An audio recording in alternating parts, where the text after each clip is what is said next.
I collected footballs from my son. So whenever I interviewed somebody like a Joe Montana or John Elway, I would get them to sign a ball for my son. Myself, if I won a game ball, I would, if I was presented a game ball after a game. Now, during the course of a football game, there's 23, 24 balls used. But symbolically, when the game's over, the coach would give a guy a game ball. I would, if it was a big issue, I mean a big moment of my career, like gaining 1,000 yards, breaking a single game rushing record, or 2,000 yards, I would take the ball and I have a guy paint on it and paint the accomplishment on it. So that was the nature of the balls that they had. All right. So how often was Mr. Riccio calling you in August? Well, he was calling me so much that I started avoiding his calls. I know on one of the tapes you hear my girlfriend at the time, Christy, who runs into him in the hall, said, "Oh, you're the guy that's waking OJ up all the time." And now I got a face to go with the guy. He was, because I didn't, you know, I kept telling him, I'm not chasing this stuff. You get it, call me, I'll come and get it. Okay.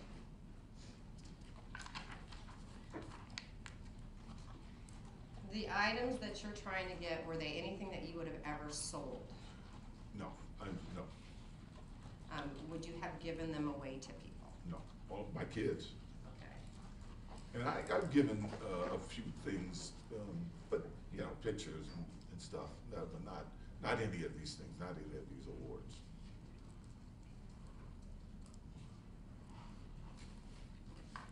I have never sold any of my personal memorabilia, ever.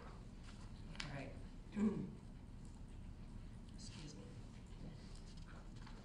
Discuss what your understanding was in August, September of 2007 regarding your judgment creditors' ability to seize that type of property to satisfy a judgment. Well, I knew all of this was outside the scope of that. I knew that stuff had to have an unusual value. Of course, in my case, as I was explaining to a guy that was overheard the other day, everything has an unusual price, it appears, you know. But I knew that the judge says if I wasn't selling it for this unusual price, it was mine.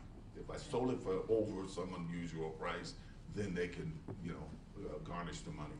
Okay, and your understanding that the property would be exempt from judgment, did that come from advice of any counsel? Oh, it came from my knowledge of, I've gone through it. I've gone through it a lot. And did Ron Slates give you any Yeah, advice about what yes. was exempt, what was not exempt? Yes. Okay. Yes.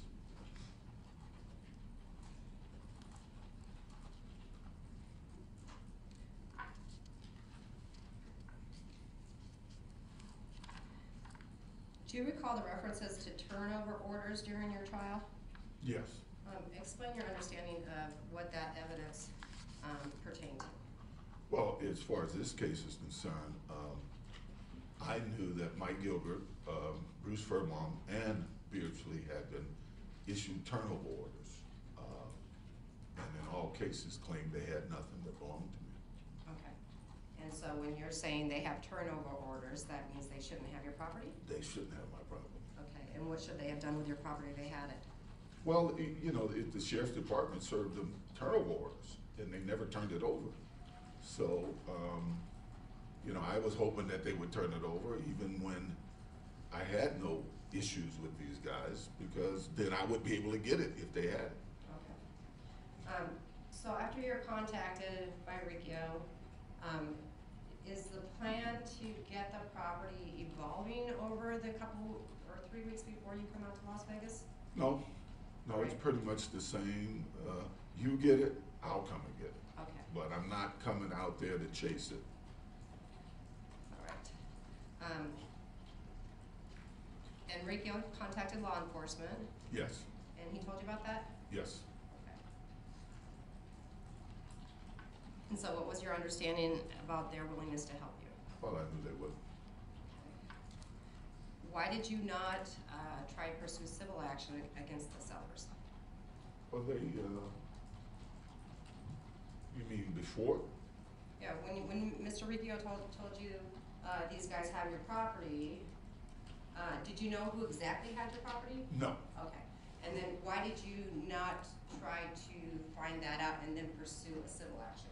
Well, the civil action was already, in effect. I mean, they had been given turnover orders by the state of California, and they claimed they didn't have it. Okay. When did the plan become we're going to have a fake fire be involved? The weekend before I came to Vegas. Okay. So tell me about what happened with the changing of the plan or the evolving of the plan. I believe it was the Saturday, Friday or Saturday before I came to Vegas, which was the following Wednesday, I think, Tuesday or Wednesday. I get a call from Riccio, and he's in a panic. He's telling me, hey, OJ, they're selling your stuff. He is your mother's stuff, your baby's stuff. This stuff, man, I can't believe you don't want this stuff. They're selling it. He was in New York, so I'm assuming they were selling it in New York. I said, well, I got mad at him and said, man, I ain't coming to New York. So, I mean, there's nothing I can do about it if they've done that. I'm not getting on a plane coming to New York. He said, well, man, I cannot believe that, I said, man, yes, I would love to have it. I said, look, if whatever they haven't sold, you can get next week. I got to go to Las Vegas for a wedding. I'll fly to LA from Las Vegas. So try to get whatever's left, next week. And he said, you coming to Vegas? You going to Vegas? And I said, yes. He said, let me call you back. And shortly he called me back and said, the stuff is in Vegas. And I asked, well, why is this stuff in Vegas? Well, his answer was because they had turnover orders in California. I mean, I didn't know Bruce lived in Vegas. And he said, well, would you want to do it in Vegas? And I said, yeah. Okay. He said, well, I'll call you back.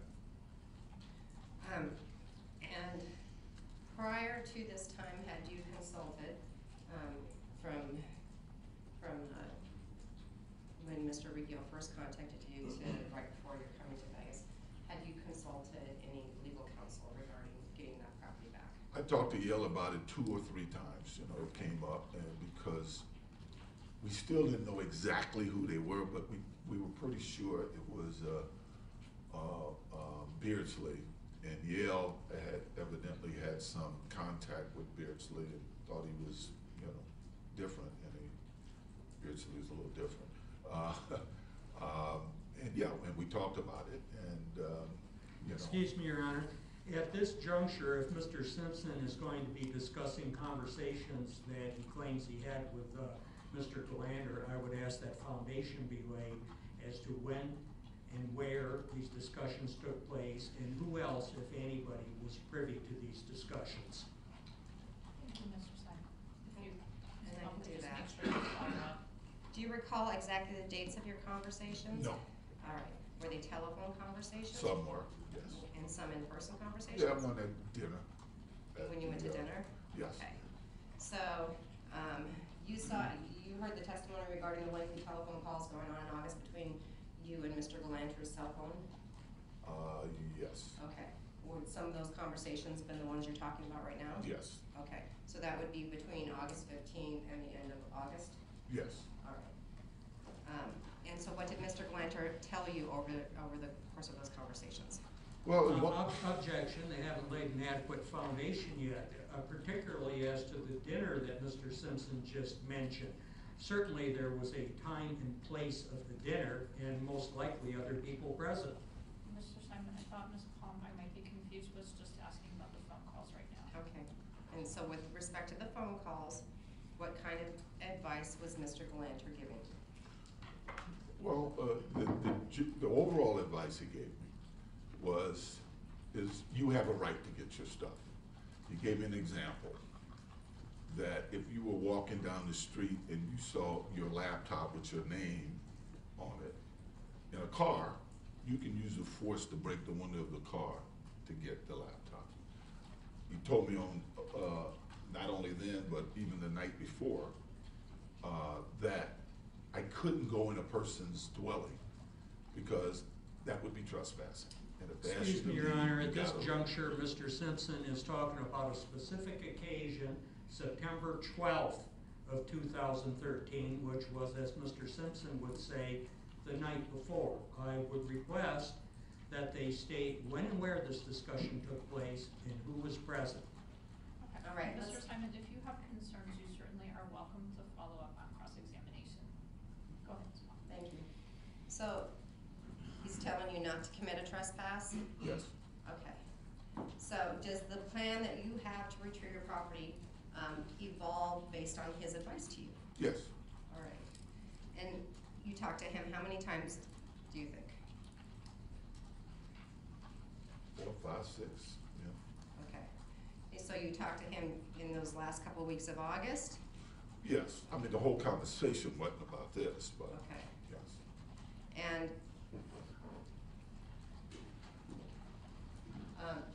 do you and Mr. Galanter have the type of relationship that you would just call each other up and chat at length about other things? Not really, no, unless it was something specific to what we were doing, like if he was going to go on a TV show or something. And do you recall any of that going on in those last couple of weeks of August? Yeah, yeah. We had gone, yeah, Okay, so your conversations then some of them would have been about TV appearances and some of them would have been about the advice? yes. Okay. And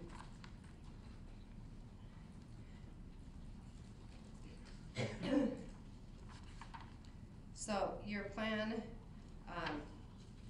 when you got to Las Vegas, what changed? Well, I got First to of all, Las. when did you get to Las Vegas? Do you remember? I believe that Wednesday, Okay, not Tuesday or Wednesday. okay, Well, when I got to Las Vegas, it was a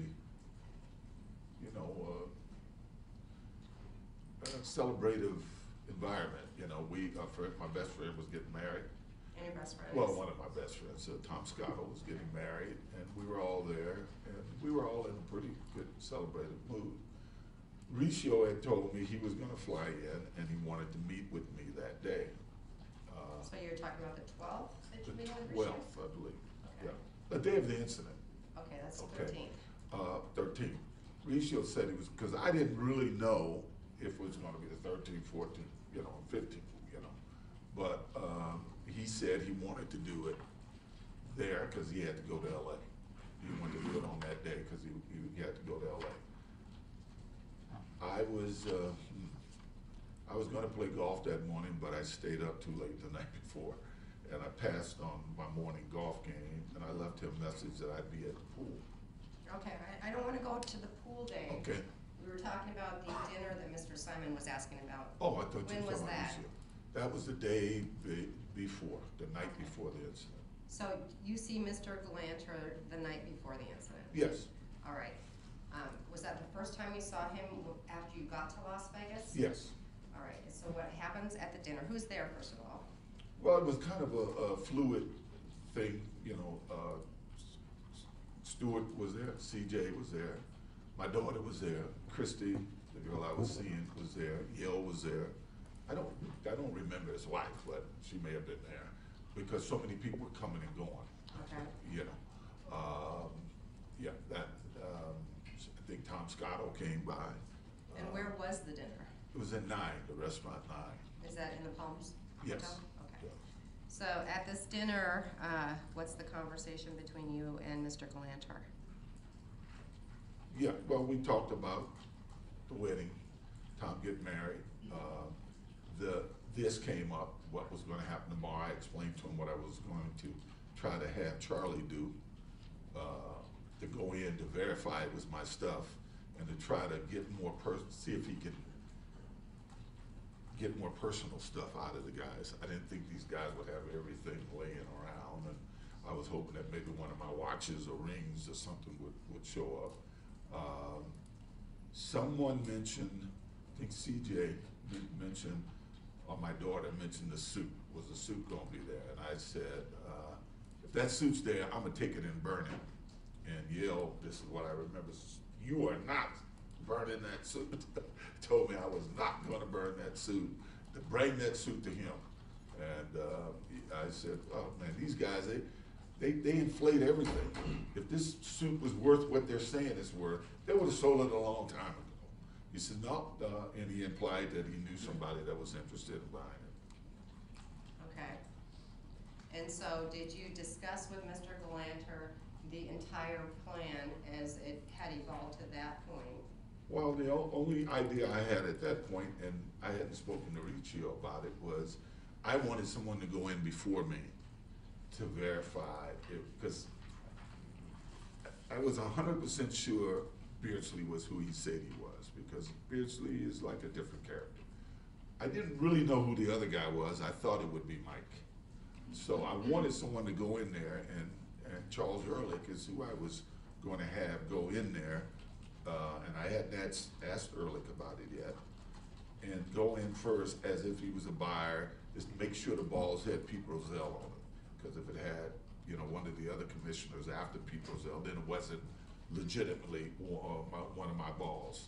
And then to ask about rings and watches. I had a couple of very nice watches that were given to me as retirement presents with inscriptions on it. I didn't think these guys would have strangers walking into a room and have all of that type of stuff laying out. Okay. Had the plan at that point, was any use of force discussed? No, it wasn't good. We all said you can't do it, and I wouldn't have done it. All right, well, that's what I'm asking you. What was his advice to you regarding the entire plan? That if they didn't give me the stuff, you have to call the police. Okay.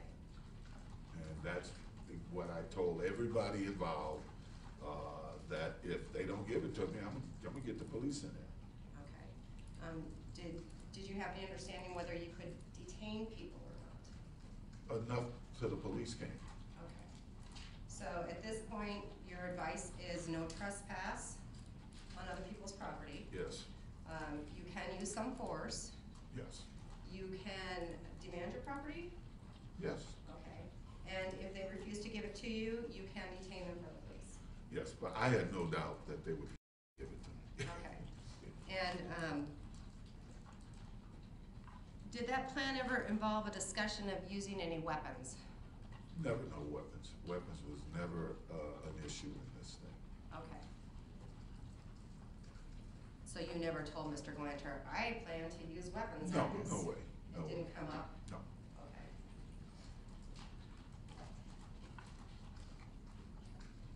So did you fully disclose your plan to Mr. Galanter? Well, to where it had evolved to that point, and at that point, because I didn't really know where we were going. I knew I didn't want to do it at the hotel we were at, because I had gotten, they all knew I stayed there. Mike knew it. I'd gotten him and his son, who came back from the armed forces, rooms there. And I wasn't going to go to their place, because so whatever neutral ground, Okay. yeah. And so Mr. Galanter understood everything that you knew about the plan to that? About that point, yeah.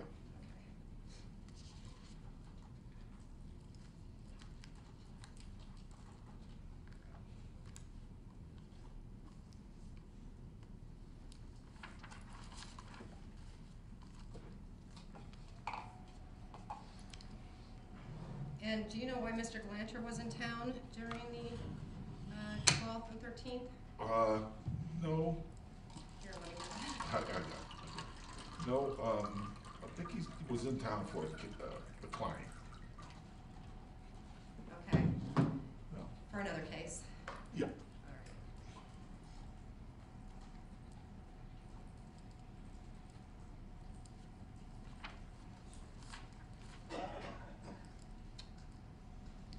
And did you trust Mr. Galanter? Yes. And was he aware of the items that you were seeking to recover? Did you talk to him Some about of what the them, property yeah. was? Yeah, some of them. He knew, because he had conversations with Beardsley about some of the sports-related items. Did you have any advice from any of your attorneys that you could not carry out this property recovery in California because your creditors might give you property? No. So the plan was carried out in Nevada, why? Because I was there for a wedding, and he said these guys are essentially right down the street. Okay. December 12th, during that dinner, were you drinking alcohol? Yes. And did you go out and stay out after that dinner, or what'd Well, you do? yeah, I was out.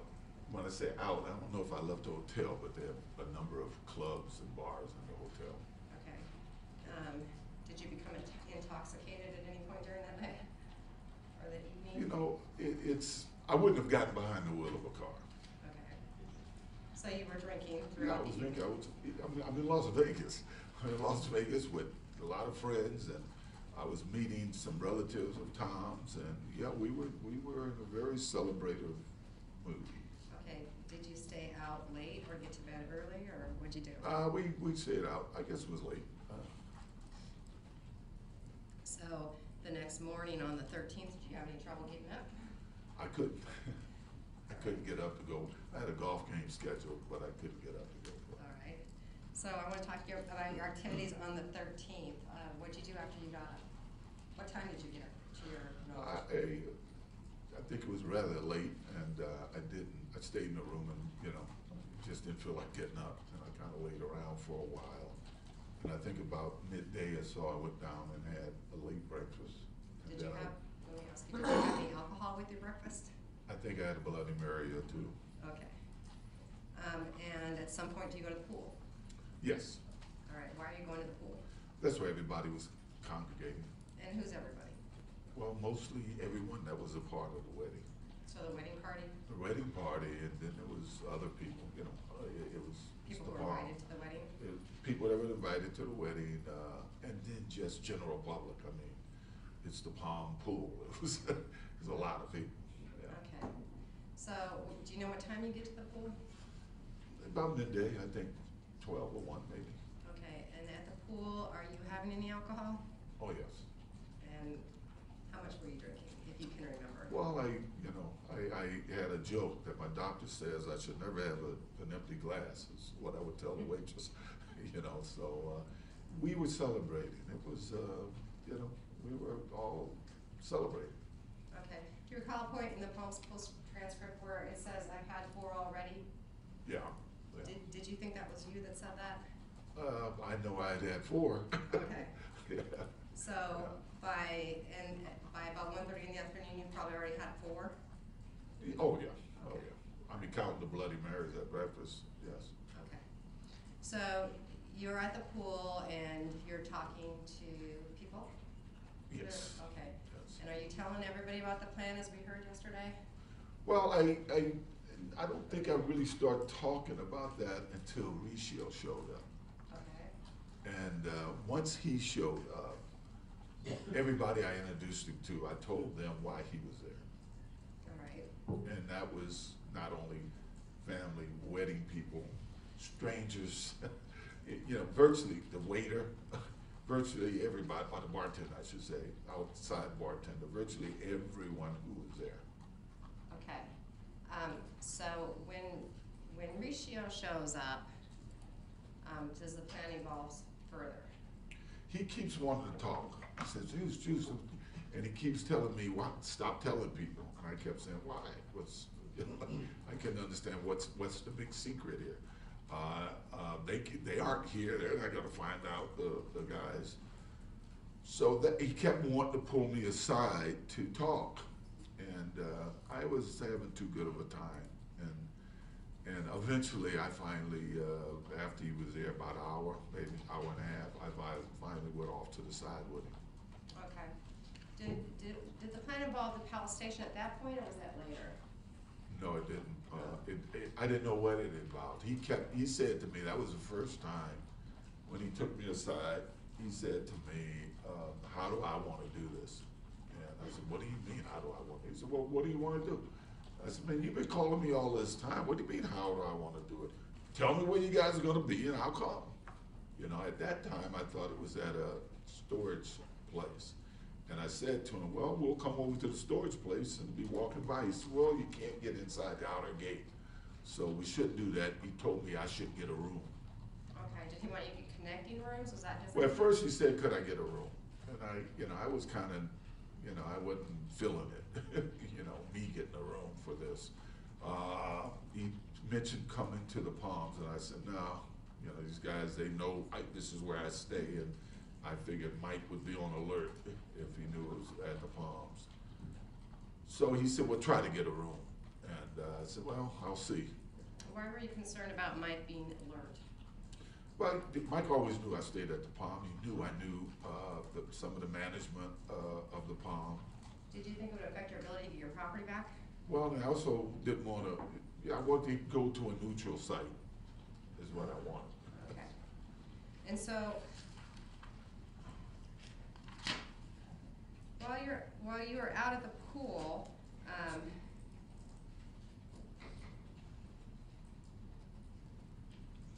were you feeling the effects of alcohol? I'm sorry? Were you feeling the effects of alcohol? Yeah, I was tired. I had gotten very tired. I'm a guy who, I'm normally up early playing golf, and then I take a nap. And I had planned to take a nap, and Ricio kept saying, could I wait a little longer? He had a friend coming. Could I wait a little longer? And I recall we met some people who were related to Jim Kelly, the Buffalo Bills quarterback, his niece, and a group of people who invited us to a little gazebo or whatever they had.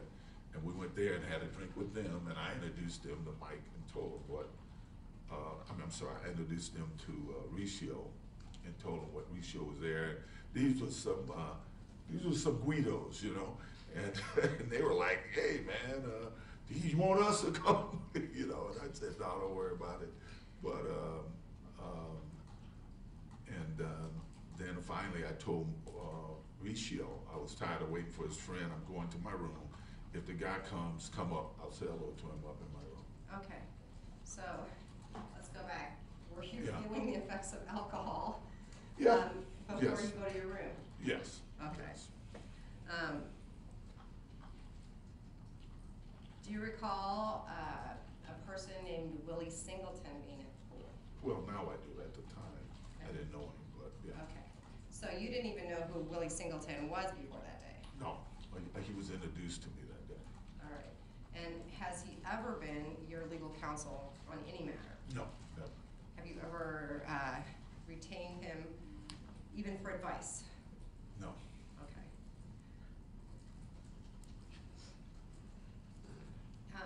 So, do you recall the references on the transcript at the pool to CJ's gonna have some people there, or I got 4 or 5 guys there, 4 or 5 guys coming? Remember what that was? Yeah, well, there was a concern about security. And whose concern was that? More Ricio's. Okay.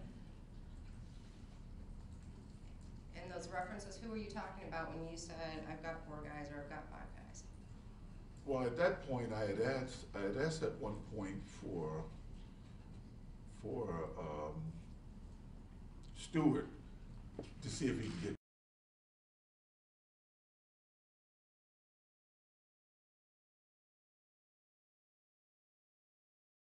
two guys, one to help carry the stuff, and 2 to be kind of security guys. Okay. And security for what purpose? Well, Mr. Moon is out there, but if this guy would stand up, is that all right? Well, see, guys like that, if they don't need a gun or mace. If somebody get out of line, they're not gonna get out of line. My whole life, whenever I came to Vegas, sometimes I would have Stretch with me. He was a 6'8" guy. In LA, I had a guy named Tom who was 6'5". They'd go out with you to make sure nothing happens. I think you see it with Madonna. You see it with all the celebrities. They got a big, imposing guy with them, not to start trouble, but to make sure there's not going to be any trouble. And I always had guys like that. Now, I'm in Vegas at this point, and I don't have security, and I wasn't looking to hire security, especially if CJ could give me a couple of big guys. Okay. And so it's kind of twofold then. You want people to help you carry the items? Yeah. How much property were you expecting at that point? Well, they told me it was 33, I can't remember, it was 100, 1,000 items. They made it sound like it was a lot of items. Was anybody else supposed to go along? Well, you know, as the day went on, it was going to be a number of people. You know, Tom, at one point, it might be, if he didn't get the two guys, Tom Scotto said he would go. My brother-in-law and sister really wanted to go because my sister wanted to confront Mike. She knew Mike, And at that point, you thought Mike had done something wrong? at that point, we thought it was Mike there with my stuff. Okay. So how old is your sister that was supposed to go? She was in her late 60s. My brother-in-law was in his 70s. And how do you feel about your sister? I love her. I mean, you know, she's So why didn't she end up coming along then? Well, what happened is Tom and, Stuart, and they were running late, and we were going back and forth on the phone. Would they be there? Would they not be there? How much longer he would be? Riccio was going nuts about these guys are here. You know, I think we ended up being like 2 hours late.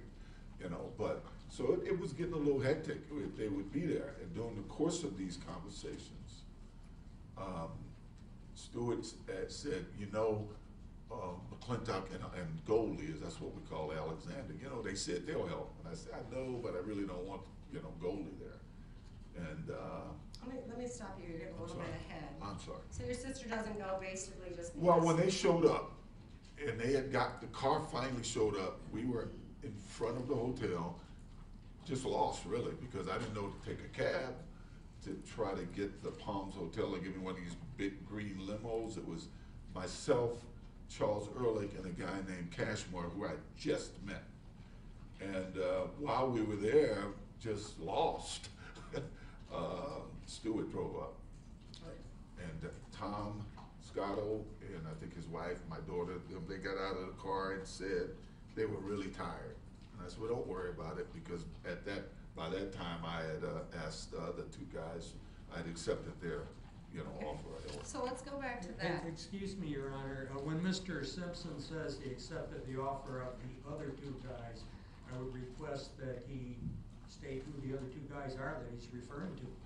And Your Honor, I was just saying, let's go back to that.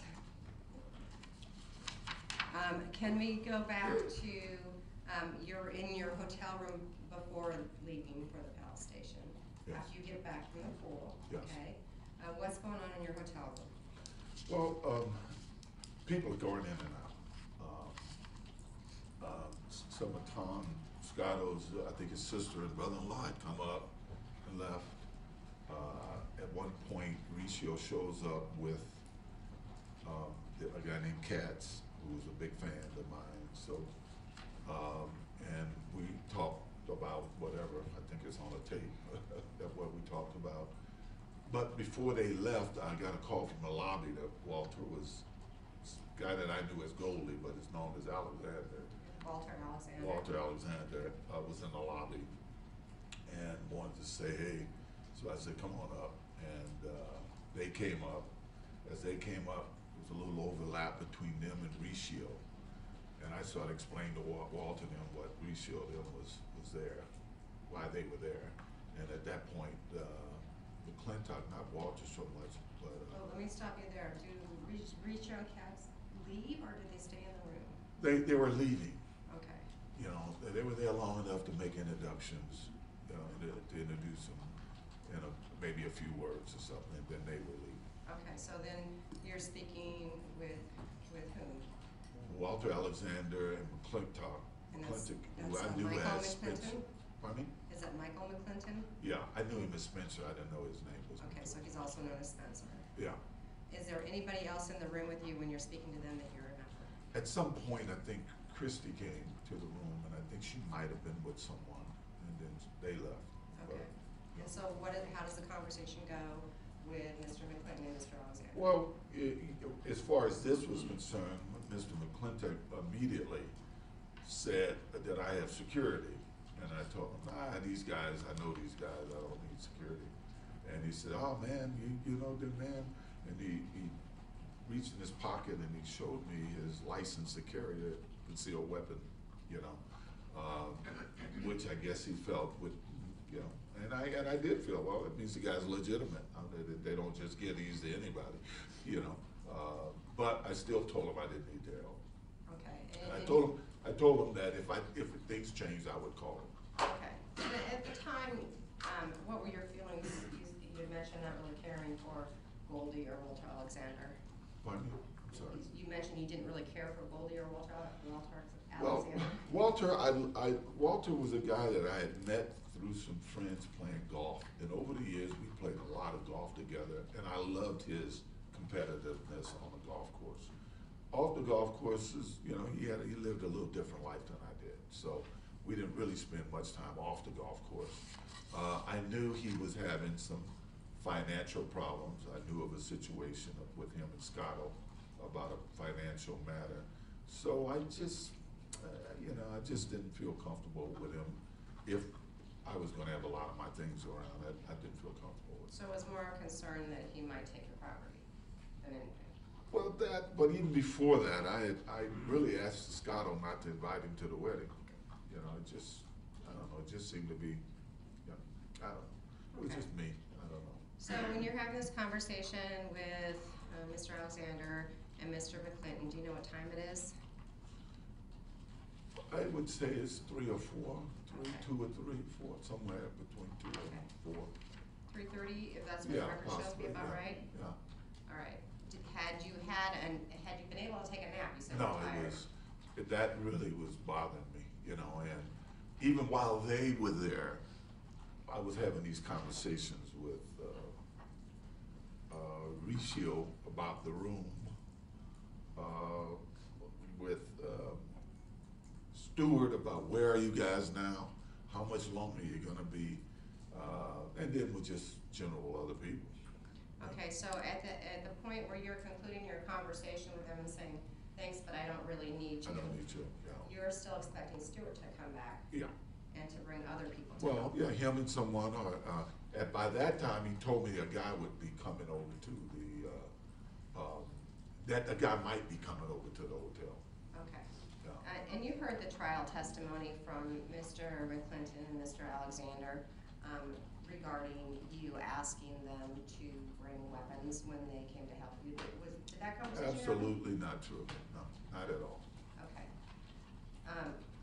So there was no weapon talk at that time, other than he just wanted to show you? Other than he showed me that as, I guess he felt that showed that he was legit. Okay. And if I'm understanding you right, he wanted to be secured? Yes. Okay. And at that point, did you have any arrangement with them that they would be helping you? No, none at all. So then what happens next? Well, I'm still in the room. I'm now being told by Stewart that these guys, that it didn't look like they were gonna be getting back for a while. Stewart said that, well, McClintock and Alexander, you know, they said they'll help. And I voiced my concern about Alexander, and Stewart said, well, you could trust McClintock. Didn't he show you? I said, yeah, but why is he so hung up on being my security? See, he keeps hammering about being my security. He says, OJ, you forget who you are. He can put on his resume that he did security work for you. And that sort of made sense to me. So I got, I don't know if I had the number, maybe it was already on my phone. I called them and said I might need them, and they said, well, call us back if you do. And as I waited as long as I could wait. You know, I even had left the room and gone downstairs at the bar in front of the hotel, hoping these guys would drive up before I finally called them and told them I needed them. And when I said that, McClintock said, I'm there as your security. Say I'm there as your security. I said, okay, man, you're there as my security, you know, but these guys aren't really bad guys. Okay. So when you're down at the bar, do you know what time you're down, you go down to the bar? It had to be 5 or 6. What time was Mr. Stewart supposed to be back to meet up with you? I thought 4:30. Okay. How long did you actually end up waiting at the bar before you determined to take some other course of action? than wait for Mr. Stewart, I mean. Well, I had been waiting for him in my room for a while, but then when I went down to the bar, I met Charles Ehrlich. And at that point, at some point in there, this Cashmore guy walked up and introduced himself to me. And we must have been there about 45 minutes, I would think. We had enough to have a couple of drinks at the bar. I bought him a drink, and some people came up, you know, wanting to buy me a drink, and you know, it's just normal. Okay, and so, do you recall what you were drinking? At the bar, I think it was Jack on the Rocks. All right, and how soon do you leave after you've had these couple of drinks? Well, it got nuts. It really got kind of crazy because they were panicking over at the hotel, the other hotel, which turns out to be the Palace Station. I was panicking because what was I going to put this stuff in? Stewart had a SUV, and as I said, I'm looking at the limo. Can I take a limo over there and use the limo to fill up with stuff, or do I take the cab? Let me ask you this, would you have driven a car yourself at that point? No, I didn't even think about renting a car myself. Did I that couldn't happen? drive, so I knew I wouldn't drive a car. I knew that. Was that because you were drinking? Yes. Okay. So, who is with you when Stewart finally pulls up? We were standing, I mean, literally lost. Myself, Cashmore, and Ehrlich, when they drove up. And we went over to the car, and Tom Scotto got out, said he was really tired. I said, well, don't worry about it, man, because I'm looking at Cashmore there, me, Stewart, and I know the other two guys were going over there. So I figured we had enough, you know, I don't care how much stuff is in there, this is enough guys. So I told him not to worry about it. I had told my sister not to worry about it. You guys should go take a nap before dinner that night. And I jumped in the car with Stewart and Cashmore and Ehrlich. And who was driving the car?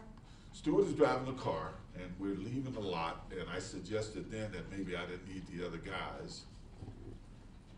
And I should call them and tell them just to come over here. But everybody seemed to feel that, and it made sense that the more of us that was there, the quicker it would be. Let me ask you, up to this point, did you ever ask Clinton or Alexander to bring any weapons? No, not at all. Never came up. Never was a subject. So you're in the car. Do you go directly to the Palace Station? Yes. And what happens when you get there? Well, we had talked at the bar, Charles Ehrlich and I, about him going in first. I had told Riccio that this guy would call him when he was in the lobby, and Riccio said it's hard to find a room, so I'll come and get him in the lobby, and I'll bring him to the room. So you're having conversations with Mr. Riccio, who's already at the Palace Station? Yes, yes. Okay. And what was he doing at the Palace Station? What did you know to be the case? Well, maybe I have to go back a little bit here. Yeah. At one point, he said, these guys want to come to the Palace Station. So that cut out all to get the other room, all where to get another room, all to get, you know, connecting rooms. So that's why we were going to the Palace Station. He said, oh, these guys want to come to the Palace Station. And who had a room at the Palace Station? He did. So Mr. Riccio, who is cooperating with you, already had a room at the Palace Yes. Station? All right. So it's your understanding that these sellers are coming to Mr. Riccio's room? Yes. Well, at that point, I knew they were in his room. Okay. And did you know at that point who the sellers were? By his description, I was 100% sure Beardsley was one of the guys. The other guy, I still thought, I think by then he was telling me that the other guy said he was Furlong, but I didn't believe it. I thought it was Mike trying to pass himself off as Furlong. Okay. So you get to the Palace Station, and then We get to the Palace Station, and we park. We want to park. We come to an entry. At that entry, it was determined that Cashmore would go in with Early. So they got out of the car and went into the lobby to meet Riccio. And who determined that? Just in us talking, you know, it's, Okay. you know, two guys is better than one guy walking in there. Okay, and why didn't you get out with Stewart and go in at the same time? Because they were gonna meet, they were gonna go in, meet Riccio. Riccio was gonna go to the room. Once it was sort of established that it was really my stuff, one, and two, if he could somehow try to get these guys to, you know, produce some of my other stuff that I didn't think they would have sitting in there, you know, like my retirement watches and stuff. He would then call me, and then he would say, well, I'm going out to get the money, you know, thinking they would not think he would walk in there with cash. Okay. In, you know, a room with strangers with cash. Okay, so then you've seen the video where you get out and go and sit in a little Yeah. side room? Yeah, what happened was, those guys were just waiting and waiting and waiting, and Riccio had not come out, and they were just waiting. And they were talking to me, and we couldn't get Riccio on the phone. So we couldn't get Riccio on the phone. These guys are in the lobby waiting. Walter Alexander was real nervous, I don't know about nervous, but anxious, walking, and I thought I knew Mike Gilbert had met Alexander, so I didn't want him to be walking around like that if they all were in the lobby. So we all got out of the car and we went into a portion of the lobby and waited.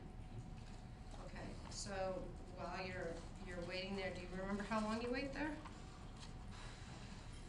10, maybe 15 minutes. How did Spencer or Mr. McClinton and Mr. Alexander get to the Palace Station? They had driven another car. Okay, did you have an arrangement with them that they would meet you there when you called them, or? Yes. Okay. Do you remember what they were driving? No. Okay. There was a car, but it was a, you know, So passenger car. did not you a meet the SUV. parking lot with them? Yeah, they drove up on, alongside us in the parking lot, and we went and parked, and they went and parked like right near us. Okay, so when you walked In in, another entry.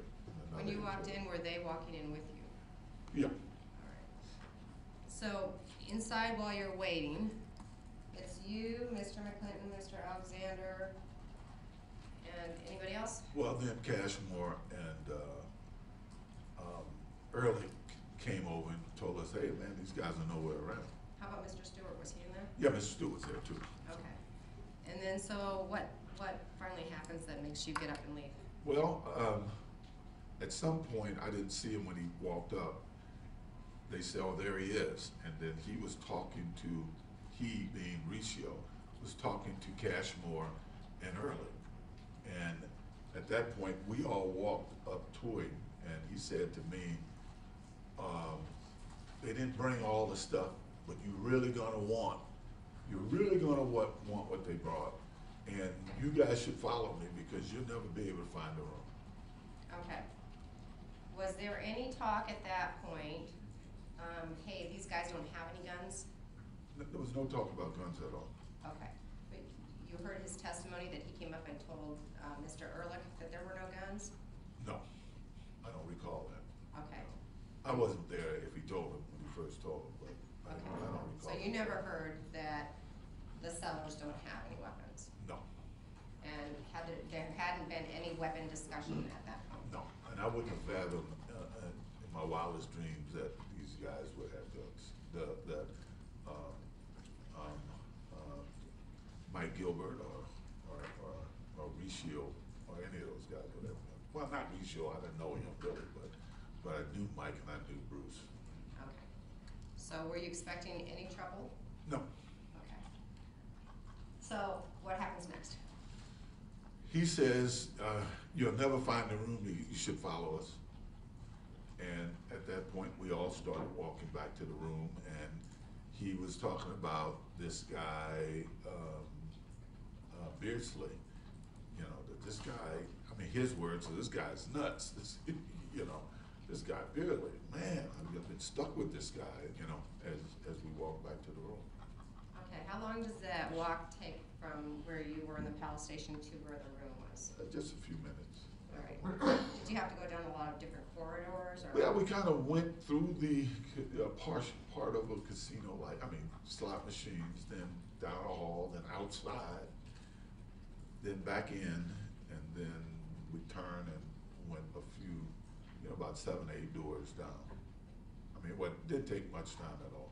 Okay, is there any discussion on the way back to the room about guns or weapons? Nothing at all. Or that we're gonna use any force when we get to the room? No. Alright. So when you get to the room, what happens? Well, we get to the room and we kind of, it's like a huddle almost, because as we walk, he stops at a door and we're all kind of. And who's he? Bricio, and we're all sort of standing there. So he kind of looks at us all and he says, I think he may have said ready or something, but he kind of looked with the card key at the door. And then I turned and started walking back down the hall. And why did you turn and start walking back down the hall? Because I thought Ehrlich and Cashmore were gonna go in the room with him and find out if the stuff was legit. And that was your plan still at that point? Yes. Alright, what happens next? I quickly realized I was the only guy in the hall. And Right. that's why I was the last guy to get in the room. So I turned, I went back, I pushed the door, which wasn't completely closed. I sort of smashed Cashmore behind the door, and Ehrlich was standing there, and then I had to sort of swim by him, because it was real tight. And that's when I first noticed, I actually saw the balls on the bed. I saw 250 yards or something on the ball. Alright, let me stop you there. From until the time that you are in the room, was there any discussion between you and Mr. McClinton or Mr. Alexander about using any guns? No. Or about showing any guns? No. Um, Certainly not. Walter, I would never even have fathomed he would have gone. okay. So you didn't ask them? No.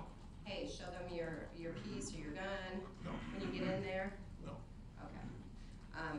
And did you have any weapon discussion with anybody else prior to entering the room? No.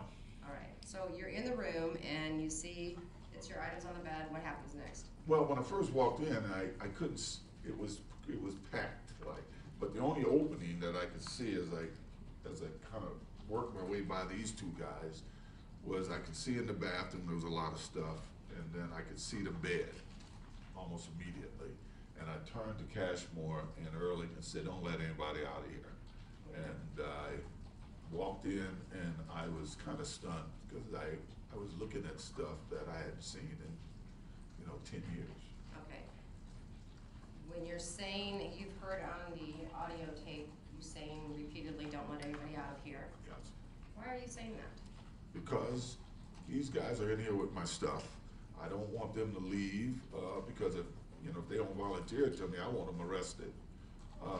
And when I say these guys, I wasn't talking about those two guys. I was a little concerned with, I didn't know Cashmore, and I didn't really trust Walter. Okay. So, you're saying don't let anybody out of here, you're looking at your stuff. Yeah, What else is I'm going looking, on? and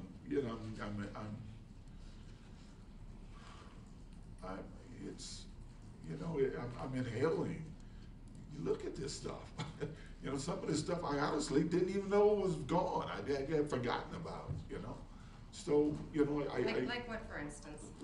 An All-American certificate. And as far as I knew, it was, I had it framed. Bob Hope had given it to me, for Kodak, and I had presented one, as he said, to J. Edgar Hoover. These are things that, you live with them in your house on the wall, you forget them. You don't see them, it's wallpaper. And these are things I hadn't seen in 10 years, and I was a little emotional about it. Okay.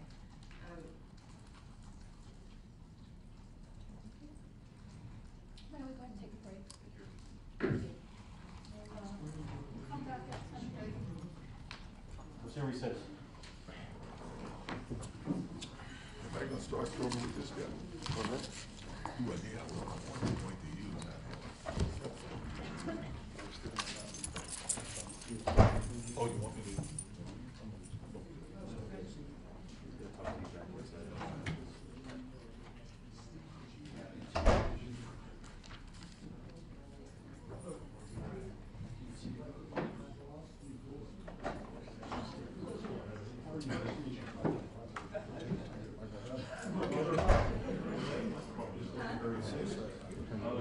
mention your name. I was trying to make you famous, but you was out wrong. There's 20-some people out there. Yeah. Oh.